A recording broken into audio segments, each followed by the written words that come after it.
My name is Elena Wright. I'm 36 years old. And the night my own father stood in front of 40 guests at a luxury restaurant in San Diego and said, "We should have stopped at one daughter and kept only Sophia." Something inside me didn't just break. It died. The room went silent. My younger sister smiled. My mother looked away. And every relative pretended not to hear my heart shatter. They thought that was the end of me. They were wrong. Because 4 months later, my family would be under criminal investigation charged with tax fraud and standing in front of a federal judge, with me as the key witness. And not one of them saw it coming. I grew up in La Mesa, California. My parents, Robert and Diane Wright, owned a small gift and clothing store near downtown. From the day my sister Sophia was born, I became invisible. Sophia got applause for breathing. I got silence for achievements. When she won spelling bees, celebration. When I won state-level math competitions, forgotten. Once, at age 15, I stood on a school stage holding a regional finance award. My parents never came. They were at Sophia's dance rehearsal. That was the day I learned. Love in my house was performance-based. After college, I became a corporate finance analyst. Good salary, clean record, strong career. My parents' door, however, was sinking. Bad inventory choices, unpaid supplier invoices, late sales tax, unreported income. Every month, they came to me, not with love, not with apologies, with demands. Backhand index pointing right $700 every single month. Backhand index pointing right free audits. Backhand index pointing right vendor negotiations. Backhand index pointing right tax corrections.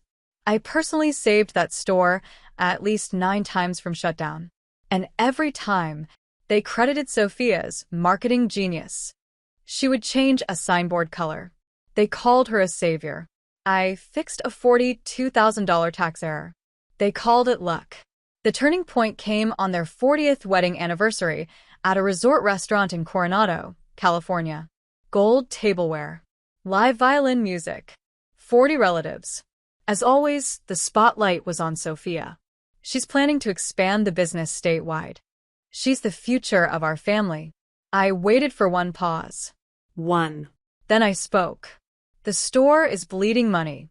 I've prepared a restructuring plan that can. Sophia laughed. You live in spreadsheets, Elena. Let the real business brains talk. My mother waved me off. My father didn't look at me. Then came the toast. My father stood up and said loud enough for the waiters to stop. We are proud parents of one extraordinary daughter. And honestly, we should have stopped there. Silence. Sophia smiled. My mother drank. And I stood up without a single tear. That same night, I sent one message. From today onward, I am no longer financially or professionally involved with your business. Within hours, 12 missed calls, 6 emails, 4 voicemails filled with rage. I didn't respond. For the first time in my life, I chose myself. 3 days later, Sophia went public. Facebook, LinkedIn, family groups, posts accusing me of sabotage, greed, betrayal, embezzlement. Tried to destroy my career and credibility. And that was her biggest mistake. Because I had kept every receipt, every bank wire, every tax correction email, every unpaid invoice I covered. I flew to Savannah, Georgia to see my grandfather James Carter, a retired real estate developer. Quiet, respected, dangerously meticulous. I told him everything. The dinner, the money, the lies, the public defamation. He didn't shout. He did something far worse. He opened his legal folder.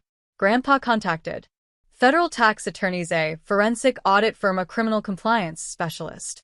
Within 2 weeks, they uncovered white heavy checkmark 7 years of underreported income. White heavy checkmark payroll tax fraud. White heavy checkmark money laundering through Sophia's personal account. White heavy checkmark vendor kickback schemes. White heavy checkmark fake business expenses. White heavy checkmark forged financial statements. The store wasn't just mismanaged. It was a criminal operation. Grandpa did 3 things in one day. Keycap 1 filed a federal report anonymously.